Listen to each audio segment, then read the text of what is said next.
Today on Go West Coast, we're all over Pink Shirt Day!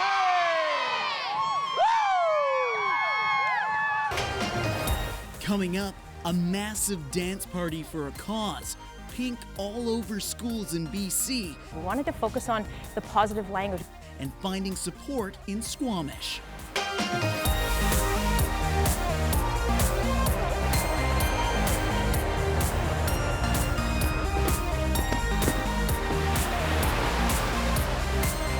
Welcome to Go West Coast on Shaw TV. I'm your host, Paul McClellan. Today we're celebrating Pink Shirt Day with a Pacific Coliseum full of students. They're here for the WHL game between the Moose Jaw Warriors and the Vancouver Giants, but they brought a little entertainment of their own in the second intermission, delivering a presentation that focuses on Pink Shirt Day's anti-bullying message.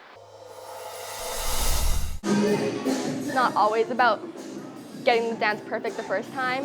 It's really about the message behind it. And that message is acceptance. 5,500 students from the Vancouver School District and some surrounding cities as well have spent weeks preparing for the 5th annual flash mob that coincides with Pink Shirt Day celebrations. The choreographers Rachel and Tina started participating in grade 11, and though they graduated a while ago, they keep coming back. It was hard juggling our school schedule, our work schedules, and coming into Nelson, but it really was a pleasure when we did have the time to come in. Personally, I'm really happy and I'm super proud to be able to provide a message like this to all the kids starting from a young age. And it's not just about accepting each other, but it's also about accepting the bullies, and we got to embrace each other and inspire each other. Ready to inspire others by sharing their presentation, these students from over 40 schools filed into the Pacific Coliseum for an early Giants game. This is the third year the major junior hockey team has hosted this event, and as the game kicked off, students prepared. The kids are going to have their jackets on. You shouldn't see too many pink shirts right now. And just before the dance begins, you'll want to look down at the ice because we have some feature dancers who will start the dance up, and then it should spread en masse all around the arena. Videos of past year's dances have collected millions of views on YouTube, proving this creative effort has fulfilled its initial mission of spreading awareness of the value of acceptance. We began talking about how do we say it differently? How do we actually talk about the behavior we want to see? And that was acceptance. And so we began an acceptance campaign. We talked about maybe doing something positive with social media, sending a message through social media because it's so powerful. At that point, we had no idea how it would go. So this is pretty amazing. And the impact wasn't only felt by spectators, the kids won't soon forget this. It was great. I was watching those people there. It was amazing. It was so much fun. It was a lot of fun. I enjoyed it very much. It was amazing, yes. Everything was pink. The whole crowd was pink. We practiced a lot for days and days, and it paid off. You can check out the full 2015 acceptance dance on our YouTube channel. At the Pacific Coliseum, I'm Paul McClellan for Go West Coast.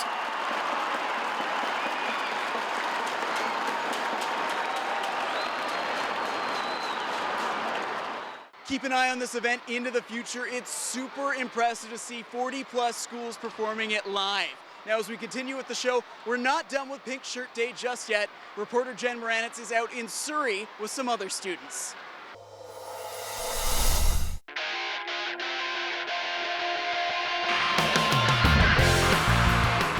A punk, a rebel, a thug. These are some stereotypical labels of a skateboarder. But Surrey's RCMP are showing the students here at Dr. F.D. Sinclair Elementary that the sport of skateboarding isn't a breeding ground for bullies.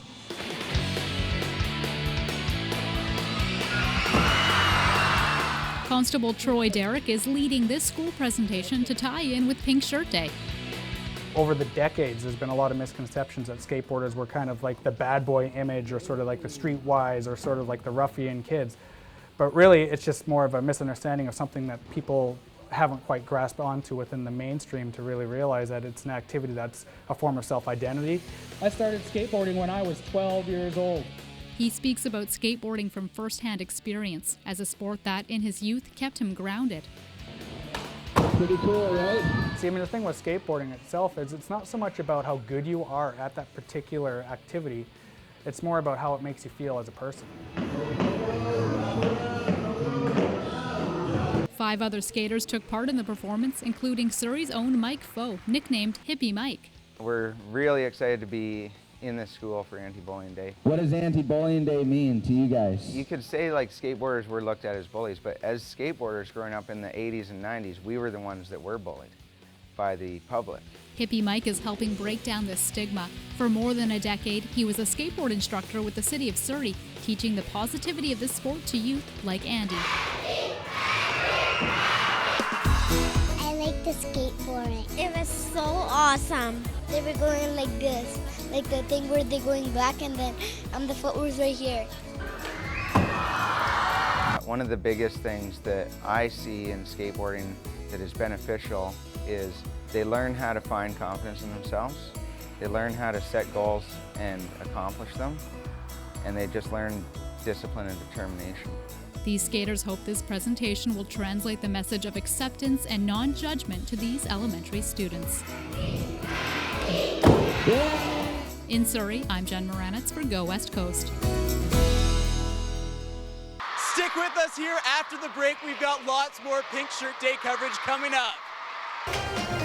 Up next, we visit Canby Secondary. The 3-hour program is demonstrating responsible, respectful, and ready to succeed actions. And fundraising for Pink Shirt Day. Looking out to a sea of pink.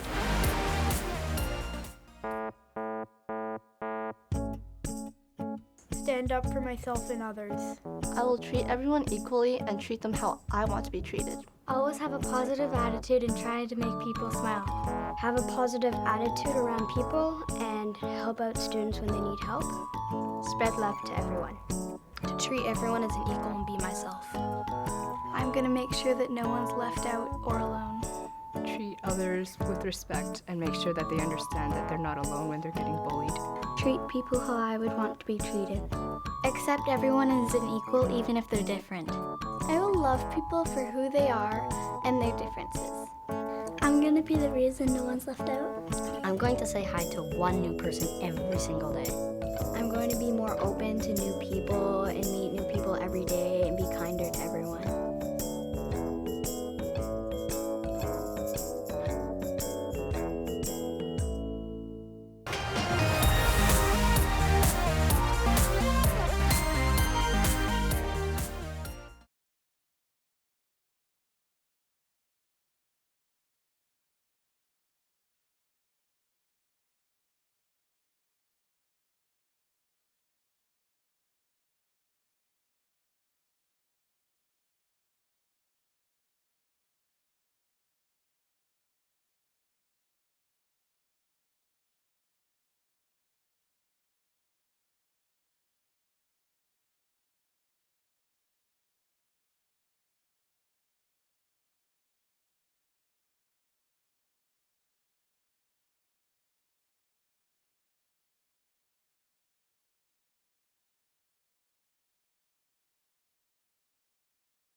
Welcome back to Go West Coast on Shaw TV. We're at the Pacific Coliseum amidst the celebration of Pink Shirt Day.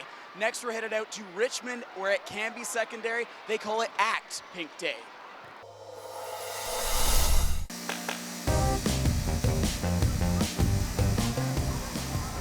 It's a pink-themed carnival at Canby Secondary in Richmond.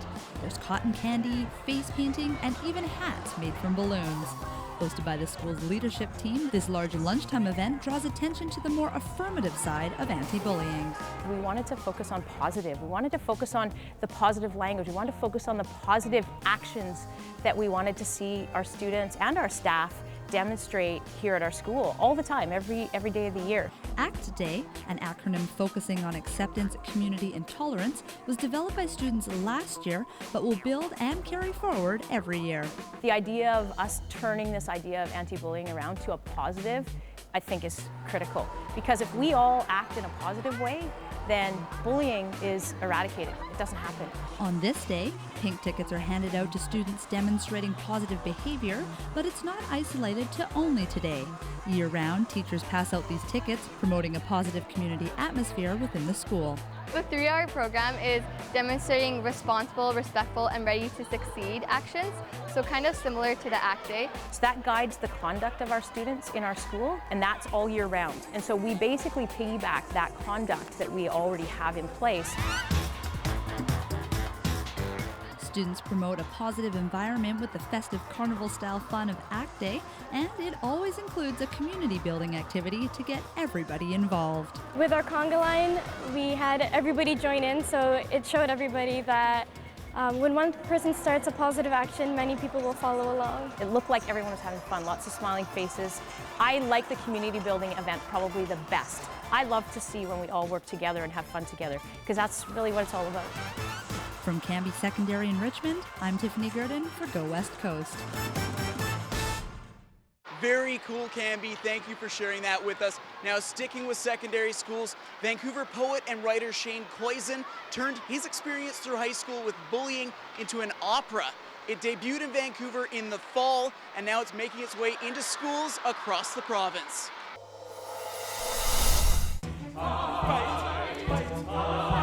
Stick Boy is the journey of Shane Koizen.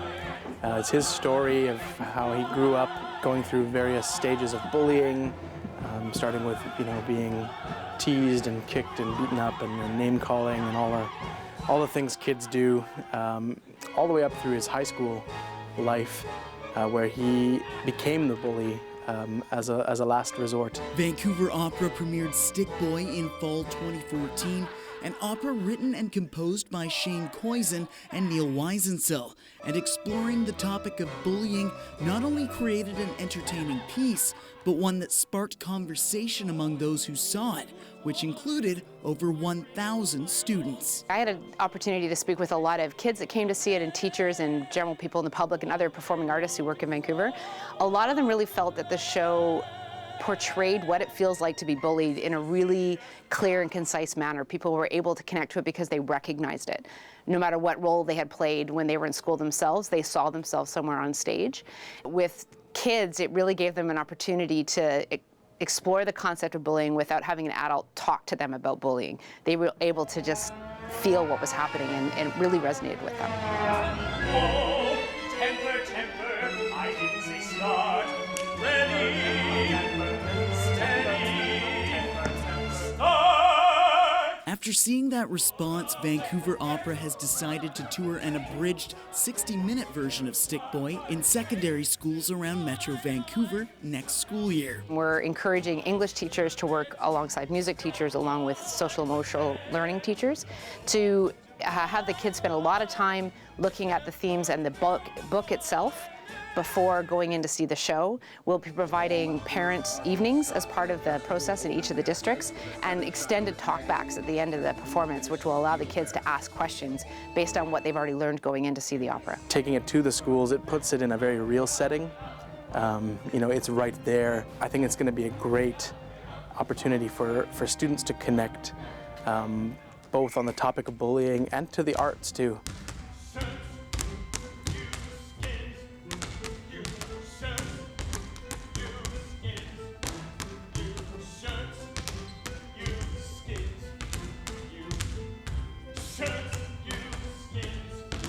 It doesn't necessarily show a solution or a resolve. It opens up a conversation, really, and allows people to talk about it, to talk about ways of dealing with it, of addressing it, and through those conversations, one can come to some conclusions and find that kind of catharsis to keep moving forward.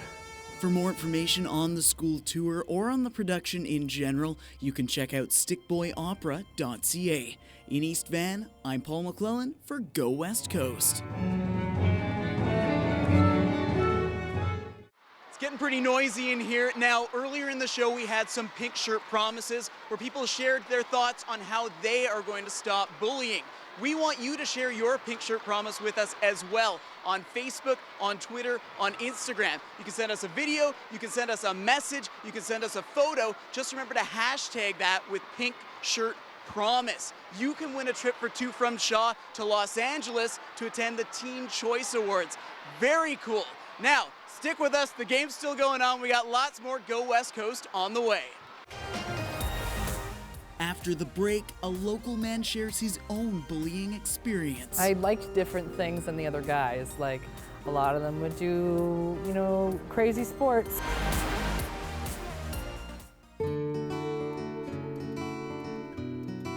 I will love people for who they are and their differences. To never stand around and to always help others out. Treat people the way that you want to be treated. To make a difference, I wouldn't exclude anyone because there's not really a reason to. And my pink shirt promise is to smile at strangers. And I promise to be as kind and nice and sweet to everyone that I meet. Support and accept people for who they are. I promise to stand up for people in need who don't have a voice for themselves. My pink shirt promise is to smile at strangers and hang out with kids who are alone. I'm going to stand up to everybody who gets bullied, and I'm going to prevent anybody from getting bullied. I promise to be more friendly to strangers. And just tell people to stay strong. You can get through every day. Every day is a new day.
Welcome back to Go West Coast. It's getting really noisy in here at the Pacific Coliseum as we celebrate Pink Shirt Day. Now, a lot of the initiatives carried out by the students are funded by great local efforts, like this one, the ladies' luncheon they have every year at the Blue Water Cafe. The buzz, the glitz, and the glam. 170 powerful women showed up for the sold-out 4th annual Pink Shirt Day Luncheon to raise awareness about bullying. Welcome to Pink Shirt Day Luncheon. A lot of these women are, very passionate about the cause. They're very philanthropic themselves. A lot of them actually have children, and maybe their children have been bullied, or they're starting to see how that kind of creeps into their daily lives. This honestly is one of our favorite events every year. Yes, we're all here having fun, and yes, it's silly, and everybody's giggling and laughing, but truly some of the dialogue that's come out of this event and the stories that people have shared and told, and that what I've learned from the other women from this event is so important. I look forward to seeing all the women here looking out into a sea of pink and just having such strong support from strong women throughout the community that really want to make a difference. This event has raised over $830,000 to date, and all the money goes towards anti-bullying programs across the province. The CKNW Orphans Fund are the campaign organizers for Pink Shirt Day, and then we distribute 100% of what we raise. Those go to Boys and Girls Clubs anti-bullying programs, the Red Cross Respect Ed Violence Prevention Program, Kids Help Phone out in schools. There's a variety of amazing programs in the province that we support. It's such a huge problem in our school system, and and for children and for adults as well. And I've been a victim of bullying as a child. I was a victim of bullying as a mother, being my son was bullied very badly. We have to, as adults, set a good example and be positive and make our Facebooks, our Twitter, everything a positive place so that kids are learning from our examples. And it's really just about being positive and spreading the good word so that we're leading by example. And who better to lead by example than these influential women? At the Blue Water Cafe in Yaletown, I'm Dunya Tozy for Go West Coast. In 2013, that luncheon raised over $275,000. Well done, ladies. Now for our last story, we're up in Squamish, where a man opened up with his own story, his own experience with being bullied, but also a source of support he found in his own community that helped him through that. Since early elementary, 18-year-old David Thompson knew he was different. Can I just grab a coffee? I liked different things than the other guys. Like, a lot of them would do, you know, crazy sports, and I'd want to hang out and like collect rocks or, you know, pretend I'm a mermaid or something. Like, I had different interests than the other guys. While today the Squamish resident feels safe openly exploring those differences, growing up was a different story. Thompson repeatedly bullied for his sexuality between the age of 8 and 14. As middle school approached, those taunts turned to violent measures. In grade 5, I was actually tied to a pole by some of my peers and was beaten and then left there for 2 hours. And that was during school time and no one came. It was tough, for sure. It was tough. A dwindling voice with even dire resources, Squamish lacking the services for bullied, depressed, or simply socially isolated LGBTQ members such as David to turn to in the mid to late 2000s. And then there was Margot Dent. I went to a conference in 2011 that said 2 out of 3 boys are targeted and teased for being gay, whether they're gay or not. And my concern was the impact that then has on the mental health. Hey. Hey, David, how are you? Good, good. Good to see you. Awesome. What do you think of the space? I love it. Dent, a local volunteer and mental health worker, pairing up with Howe Sound Secondary to form Squamish's first diversity club in 2011, a weekly open discussion meeting group for LGBTQ students such as David, along with teens struggling with cultural, racial, and even body issues to gather, with judgment the only thing off the table. I love it. I'm actually really super excited.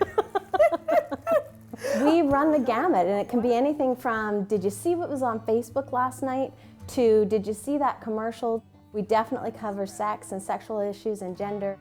The need for youth to have a safe space to talk about big issues that are sometimes really huge and parents don't want to talk about. The liberal-minded meetup quickly becoming one of the most popular hangouts at Howe Sound. Diversity's participants ranging from 20 to 50 teens a session. Every question, every answer, one step closer to the truth. I just thought it was the best thing that could have ever happened to the school. I mean, it was a free support group. It had resources. It answered every question I could have ever asked. It was everything I needed. We'll have to ask them to clear out all this space, but it's nice they've at least given us a place to be, hey? Oh, totally. No, it's... Now graduated 3 years later, David is paying back that gratitude.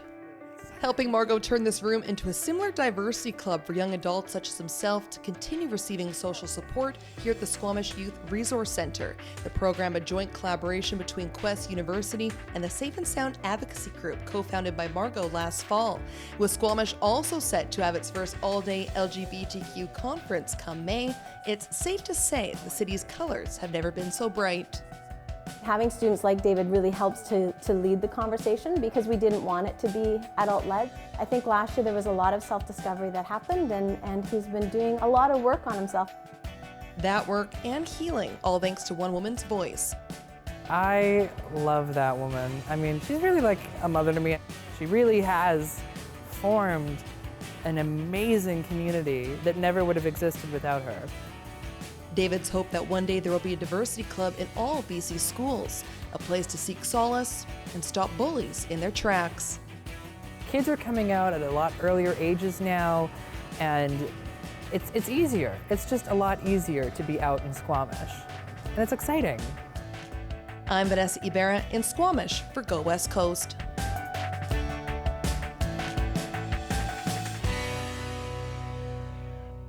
Someone Like Me is the name of the conference happening on May 9th at How Sound Secondary. If you want more information on that one, you can go to the Safe and Sound Facebook page. Now we have a very special treat. It's a new public service announcement, but the cool thing about this one is it was produced by students at Henry Anderson Elementary in Richmond. It's called Anderson Cares.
Thanks so much for joining us today on Go West Coast. We've really appreciated all of the stories shared with us from students across the Lower Mainland. I've enjoyed spending my time here at the Pacific Coliseum with over 40 schools worth of kids. I'm losing my voice from all of the yelling. It's been a really good time.